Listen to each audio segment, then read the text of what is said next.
Hi Sagittarius, welcome to Higher Source Tarot for your weekly tarot check. This is for the week of November 22nd through November 29th for all Sagittarius. Sun, Moon, Rising, and Venus. Happy birthday to anyone out there who is celebrating it this week. I hope everything is going your way and you're full of the warmth of receiving your most heartfelt desires. Thanks to you all for sharing your energy with me so I can read, and of course all those other tangible things like liking videos, subscribing, and just watching the readings. I really do appreciate it. And if you're new, I'd love to invite you to join us and become a subscriber. I post new readings every Friday and then usually again on either Monday or Tuesday. So if a reading doesn't resonate, just check back in a couple of days, or you can check a different part of your chart too. So let's get the advice for Sagittarius, please. What advice do you have for Sagittarius? What does Sagittarius need to know? Sun, Moon, Rising, and Venus. Okay. So we'll do our tarot reading first here, and then we will do an Angel Answers Oracle card reading. You can ask a yes, no, and a timeline. So we begin here with Strength, the Ace of Cups, the Hermit, the Three of Pentacles, the Seven of Swords, the Three of Swords, the Eight of Wands, and the Two of Wands. Interesting. So you have here Virgo, Leo, you have Taurus, Virgo, Capricorn, you have Water, Pisces, Cancer, Scorpio, you have Fire, Aries, Leo, Sag, and you do have Libra, Gemini, Aquarius here too. So I do feel like I get this thing right away that says love conquers all, and when I don't know where that comes from, but it's true, right? I see this together. You know, it's really interesting because I watched a video the other day about writing a letter to there were a series of different ideas, but one was like a great spiritual teacher who had passed. And I thought of Ram Dass. And the next thing you know, I go to put on Gaia TV and there's a brand new series from Ram Dass. There is no coincidence there, right? And there's something special there. And he really was a teacher of love and really about being called home through love and really knowing who you are. And when I say home, I mean falling into your spirit, being one with your soul. And the energy of the Strength card in some ways really embodies that. This ability to conquer all with this love and compassion and wisdom, and there's infinite abundance in this card. There's no lack here. There's no unfulfilled desires. This is really about knowing who you are, knowing that you can have, do, or be anything. There's a very confident energy with this. So what I see here is really, this is the point of attraction for me in this reading as I look at the cards. Now there is a little bit of imbalance, and I think for some of you who celebrate the American Thanksgiving, or you have some kind of an event here, I do feel like the imbalance has to come with that, and I do think that there's some disagreement on what to do there, and we're going to talk about that in a minute. But I do feel like the overarching feeling here has to do more with how I started and being able to find solutions for any problem, and also accepting that, being okay with it if it doesn't suit everyone else, kind of taking your own path, knowing who you are, and feeling abundant is the word that comes through. So with the Ace of Cups here, for some of you, like I said, I mean, you've got these two together, right? But I also feel like this is a new start for somebody here. And I do feel like it's divinely guided. It feels like it's meant to be. It's part of your life path, and it's going to be a very important relationship. Now, for some of you, if the Three of Swords and the Seven of Swords represents a breakup, there is communication coming. And this relationship is not done for somebody here. It's not everybody, though, because this can also be a new chapter, a new beginning. And there's not, again, these other two cards are representative in that storyline of something else. I just get that very clearly. So I do feel like there's two different love chapters going on here, but I also feel like you are moving forward with some kind of new endeavor here. And for somebody here, it really is about working together. It's about bringing together something material. I mean, it does feel like it's work related, but it's also about, it's, I get like the organizing departments. I don't really know what that means other than it feels like maybe it's somebody here that has a role in doing that or overseeing that or bringing in some kind of organization or guidance to other people. That's just what I get with this. But also, too, in terms of love, there's a mature energy here. It's interesting because you've got the matureness of the, or maturity of the Hermit, and then the immaturity of the Seven of Swords. Guess who trumps who on that, all right? So we don't want to get too bound up by one or two cards in the reading when the rest really suggests some stability, depth, maturity, a grounded connection, but a very deep connection spiritually. So with this, there's definitely a gift coming through here. And for somebody here, I do feel like it's a material gift. It's receiving something. And it may be like a birthday gift. I mean, that's kind of what I get with it. And it just feels really special. So with the Hermit here, you've got a shaman. It's really the energy of a spiritual guide, a master, a teacher, a spiritual master, right? It's the number 9, and 9 is divisible by 3. And as I look at the reading, you have 2 3s here. You know, so if you're seeing master numbers, 33, 333, it's the universe telling you that everything is okay, that the universe is working with you. You don't have anything to worry about on your path.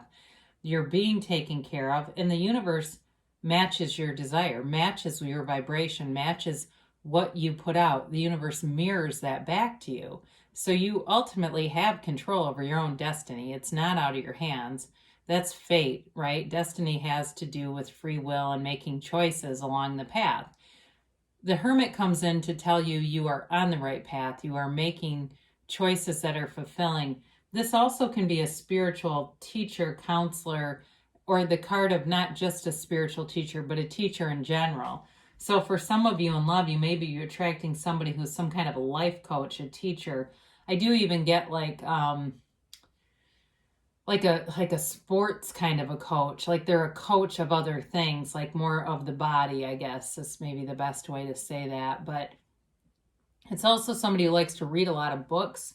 I feel like there's somebody here that really loves history, loves to read about history, loves to study history, but I do feel like it gives them this open-minded persona. They are very open-minded to things. They've studied so much that it kind of breeds or engenders in them this trait of just accepting a lot of different perspectives. So very nice energy, very calming energy. So with this 3 of Pentacles, again, this is building a foundation, but it's also about working together. It's also about collaborating and seeing each other's ideas and galvanizing people, bringing people together. There's not separation here. This is really this mutual triad, and it really is. And when I think of those 3s, it's the Holy Trinity. There's many different representations of 3 in numerology, but they're all very positive. So for those of you that resonates, it's important.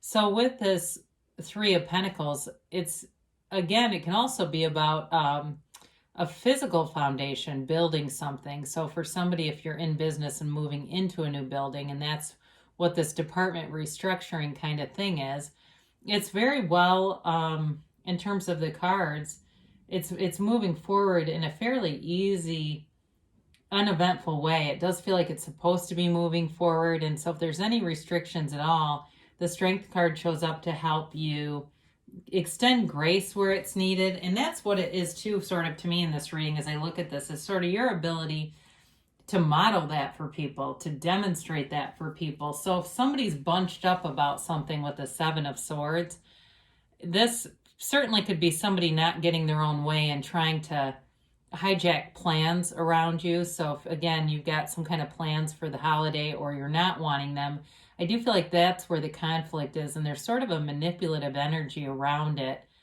wanting to architect things. And in life, I think most people find that the best things that ever happened to them seem like they just happened out of nowhere, right? It wasn't the stuff that they really architected and tried to manipulate other people into doing. it was just kind of when they focused on the positive aspects in their lives, it's like, wow, one thing led to the next, and there's just this great momentum. So this kind of energy never comes out on top. But I do feel like it brings in some disappointment with this Three of Swords.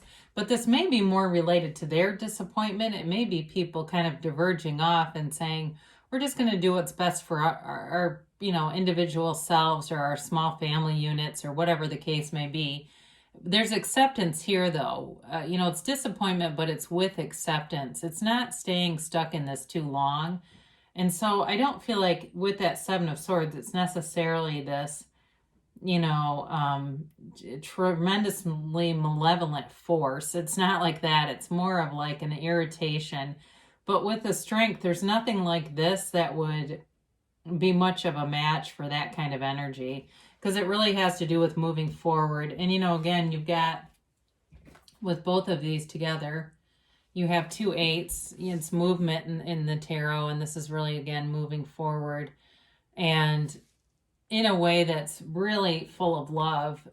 The 8 of Wands in the tarot actually is the arrows of love. So with this Ace of Cups, like I said, there's going to be communication. It's a positive communication.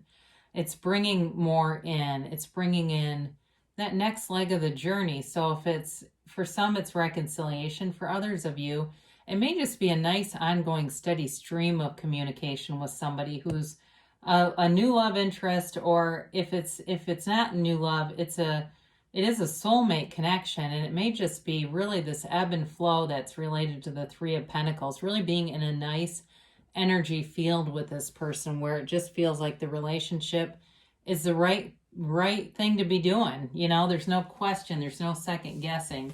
Now with the Two of Wands, this is a card of success, but it's also a card of taking your inventory, looking at the landscape, and wanting more, wanting to build more. I feel like this is related to that Three of Pentacles in the way of building a foundation, building a life, building up, and having goals, being very goal-oriented, focused. And this, with the Two of Wands, this brings in the energy to be successful, but so does strength. So both of those together really does lend itself to saying, any kind of goal that you set, you'll be able to stay focused on it. You'll be able to maintain the energy in order to manifest. So you can manifest yourself however you want.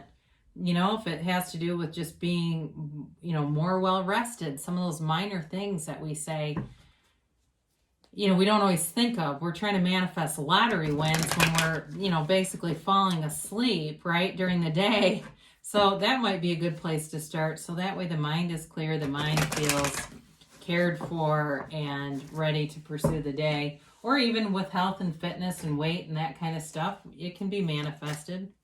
So what are you waiting for?